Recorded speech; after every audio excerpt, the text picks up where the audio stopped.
काली नजर। माँ, माँ, अरे क्या माँ माँ कर रहा है? बकरी का बच्चा है क्या? अरे माँ, मजाक छोड़ो। मुझे फाइनली वो मेन चौराहे वाली दुकान मिल गई है। अब देखना, आपका बेटा दुगनी स्पीड से पैसा कमाएगा। उफ़, ये क्या? मेरी ऑनलाइन मेकअप क्लास चल रही है। इतनी जोर से क्यों बोल रहे हो आप दोनों?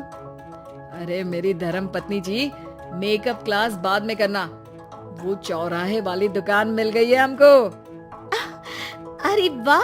रुको, मैं अपनी माँ को फोन लगाकर बता देती हूँ।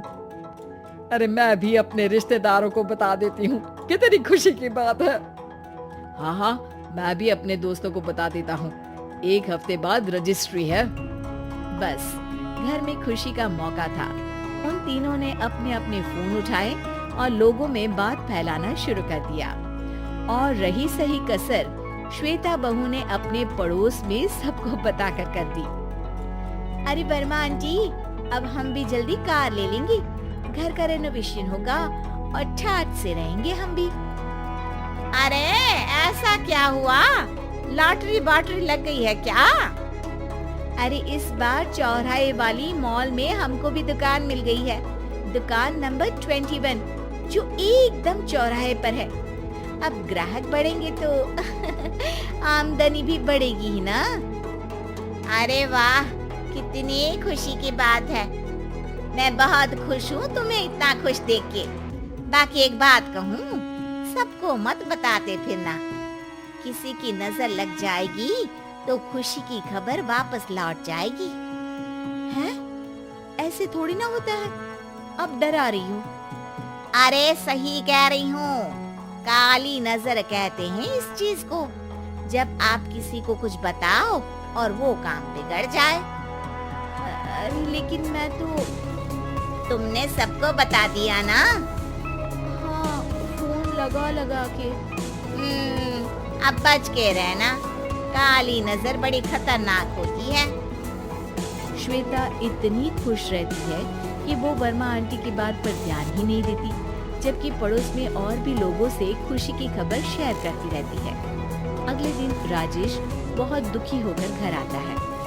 अरे बेटा, क्या हुआ? मुंह क्यों सूजा हुआ है? मधुमक्खी ने काट लिया क्या?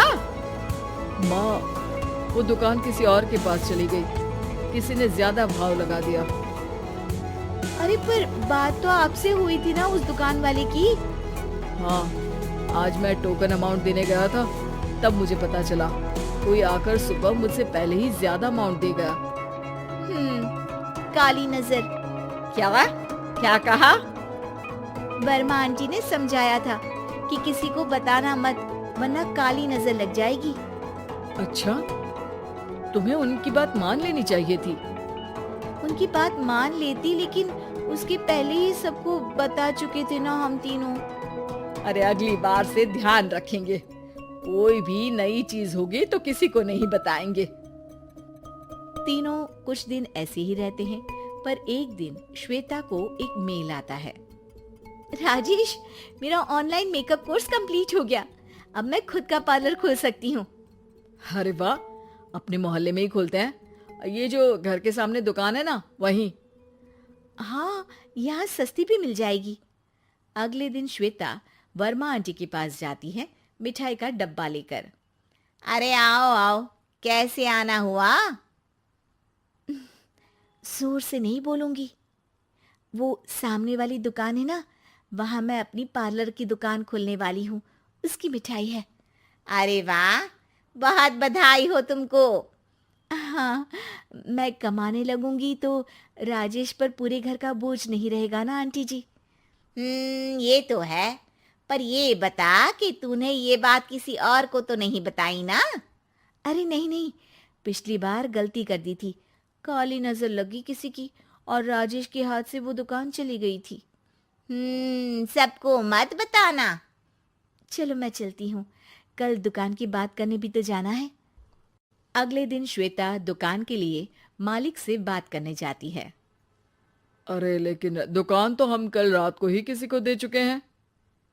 कल ही? हाँ, कल ही। 2 दिन बाद कोई यहाँ पार्लर भी खोल लेगा। अब कहीं और दुकान देख लीजिए। अरे पर हमको भी तो पार्लर ही खोलना था।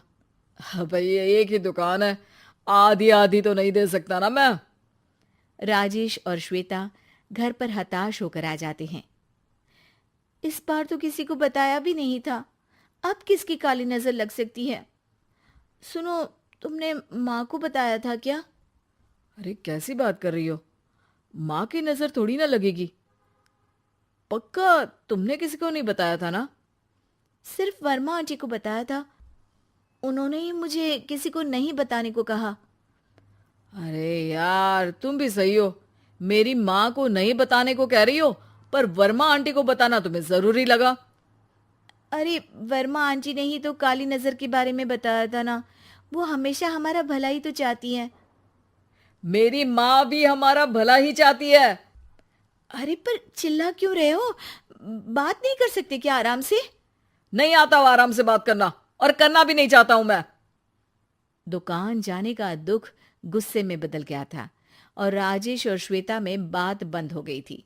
2 दिन बाद मोहल्ले में पार्लर का इनॉग्रेशन हुआ, जिसमें मोहल्ले के सभी लोगों को बुलाया गया, पर श्वेता, राजेश और माँ नहीं जाते। माँ, अंदर आ जाओ, क्या देख रही हो? अरे नया पार्लर देख रही हूं अपने आंगन से। देखो, माँ को दूसरे का सुख देखने में कितना मजा आ रहा है, मेरा दुख नहीं दिख रहा इन्हें। यहाँ मेरा पार्लर भी तो हो सकता था। अरे चुप रहो यार, हर बात में लड़ाई क्यों ढूंढ रही हो? राजेश और श्वेता फिर बहस करने लगते थे। तभी माँ ने दोनों को बाहर बुलाया। अरे जरा देखो तो, दुकान चलाने वाले का बोर्ड पर नाम क्या लिखा है? श्रुति वर्मा। गाड़ी निकाले बेटा, हमें कहीं जाना है। काली नजर का इलाज कराने? राजेश अपनी बाइक निकालता है। तीनों ट्रिपलिंग कर रहे हैं। माँ राजेश को उस मॉल वाली दुकान पर लेकर जाती है जहां राजेश अपनी दुकान खोलने वाला था। यही दुकान लेना चाहता था ना तू? हाँ, पर इनको भी दुखी करने लेकर आई हो क्या यहाँ पर दुकान दिखाकर? वह काफी नहीं था? अरे श्वेता, थोड़ा सब्र रख, अभी पता चलेगा कि हम यहाँ क्यों आए हैं। बता, इस दुकान चलाने वाले का नाम क्या है? अनुपम वर्मा।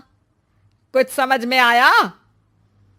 वो दुकान वाली श्रुति वर्मा, ये दुकान वाला अनुपम वर्मा, और हमारे पड़ोस में हमने उस दुकानों के बारे में बताया किसको था? अब वर्मा आंटी को। मतलब वर्मा आंटी ही हमारा काम बिगाड़ रही है?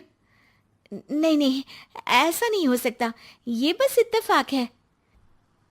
राजेश अपना फोन निकालता है और श्रुति वर्मा और अनुपम वर्मा के नाम फेसबुक पर सर्च करता है, जहां ये दोनों ही वर्मा आंटी के रिश्तेदार होते हैं। श्वेता को समझ में आ जाता है कि वर्मा आंटी की ही नजर खाली नजर है। अब क्या करना है? कोई भी खुशी की खबर हो तो काली नजर से बचना है, यानी वर्मा आंटी से बचना है। अरे पर मुझे ये समझ में नहीं आया कि वो हमारे साथ ऐसा क्यों करेंगी।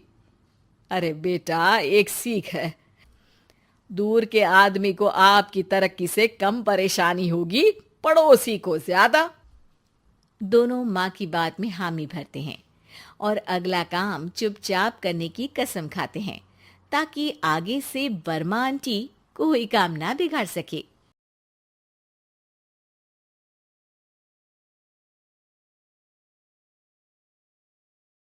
Like and subscribe.